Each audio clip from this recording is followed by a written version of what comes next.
Hey everybody.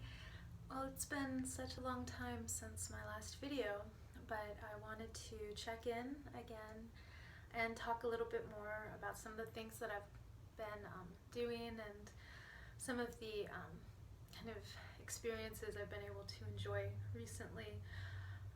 If any of you guys who are subscribed to my YouTube channel also follow me on Facebook or on Google Plus, then you probably have seen some of the pictures and posts that I've sent out recently. And first of all, I got to go on an amazing Reiki retreat to Hawaii. And while I was there, I was with a group of people. We were all on this retreat that was being led by a Reiki master who was also giving us our attunements and initiating us into certain aspects of that healing system. But also I got to go to, I guess you would say, more of the sacred types of places on the island. So it wasn't like sit by the beach all day drinking cocktails type of trip. We were meditating. We were waking up every morning doing Kundalini yoga. We were meditating. We were practicing certain chants and vocalizations, doing Tai Chi, practicing our Reiki techniques, journaling, sharing, and doing Reiki on each other. I mean, it was also, we were traveling, like I said, to these amazing places and doing meditations there. And as a group together, there is such an amazing, empowering feeling that you can get from people when you're all in sync like that. So we did a Reiki ceremony up at the very top of a 10,000 foot crater. It was, we were above the clouds. I felt like we were in Shambhala or something, doing amazing, just connecting with the earth and the energy. It was truly an amazing experience.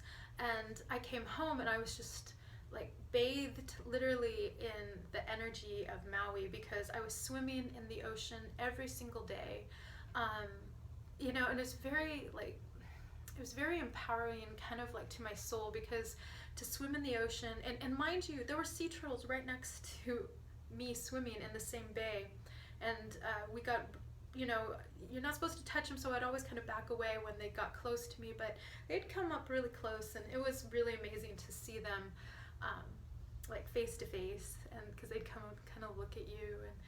And so I came back from this retreat wanting to practice my meditations, my yoga practice, this special type of Kundalini yoga, which is a little different than the Hatha style that I'm used to. It's more invigorating, and it loosens up some of the blockages in a much more vigorous way. So it was really great exercising, to swim in the ocean every day and go on hikes every day. Something that I'm going to try to continue and bring back here into my regular lifestyle, exploring in my smaller area, but still trying to keep that spirit of exploration and adventure alive inside of me. I was able to come straight back and go to a different event where I was actually working. I was working doing the Reiki too, but it was a little different.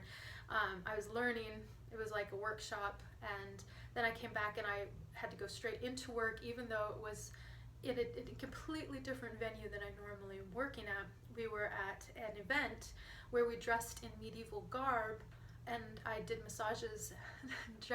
We were all dressed up. It was for the SCA, where we dress up and recreate certain time periods and different things like that. And it was so cool because I'd never been there before, and I had no idea what it was like. And everybody's walking around in these garbs and talking in different fashion.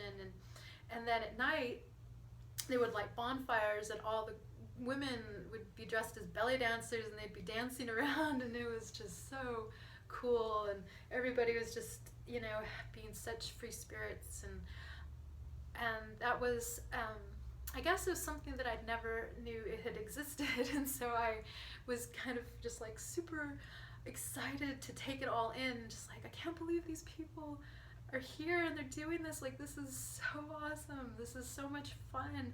And there's an event, it's annual event but there are more than one. So it's like the one that I was at, to, it happens every year at that time, and then there's other ones in different areas that are also happening every year. And so since the people I work with are very much involved in this reenactment group, I get to participate in it too, and that is a lot of fun because I've been needing to get more involved socially with groups that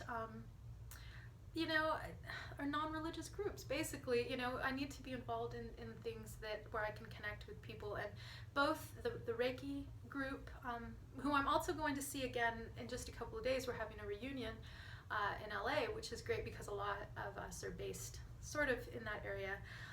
And I get to go up and reconnect and vibe with all of these people again, because it's really empowering to be with people that make you feel so energized. And I feel like I can take on more challenges in my life after I've been around these people, because they just get me, they raise my vibration, they get me more, I guess you would say, just out of that kind of that sedentary state where I'm just kind of, it's humdrum, where I'm empowered, I'm enlivened, and I'm just like, I want to accomplish things, I want to do so much more.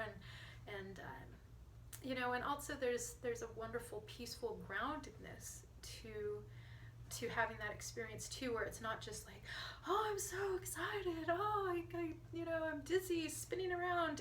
There's a groundedness to it, because we also do so much meditation that really feels like you're connecting with something like the earth, and you're feeling all of this, the warm glow of the sun, and it actually calming down and taking all of it in has enlivened me and made me feel more excited about life. And so I was able to come back, and now I'm back home dealing with all of the same types of issues that I have to deal with, stresses and different decisions that I have to make in my regular life. But now I have like all of this new experience inside of me, and so because of it, it's made me realize how incredibly important those experiences are to me, that I need to focus my life around planning adventures and exploring and really connecting in with that energy that I connected with on Maui, which was just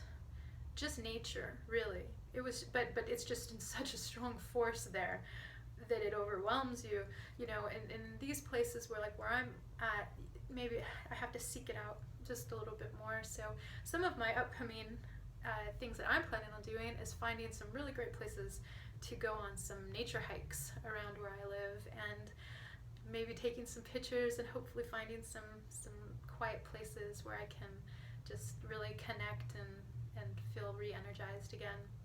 One of the funnest things that I did when I was in Hawaii was hiking up into kind of more of the jungle area and finding these waterfalls, and there's a pool of water, like a lagoon, and you could swim in it, and that was an incredible feeling, swimming in that water with the blasting of, there were two waterfalls blasting of this water, just wanting to force you down this river. But if you got into this right section, it was completely peaceful, and you could just float there, and it was kind of hard getting there, but once you were there, it was really amazing. The water is, not a lot of people in our group felt daring enough to do it. I was the first one in. I couldn't help it. That's just, I love that type of stuff. But anyway, I want to give an update about that type of thing, and also as far as how I'm feeling about atheism, pantheism, non-duality.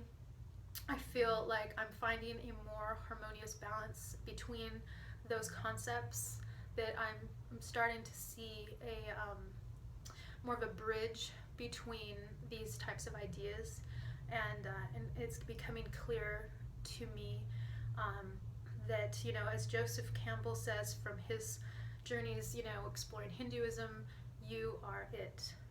You are already it. And when you understand that, when you start exploring inward, which is what I'm doing, connecting with all of that, I'm starting to understand what that means more and more and more. So I'm just going to leave that with you guys, little update on my journeys and what I've been doing. So I will talk with you guys later. Bye.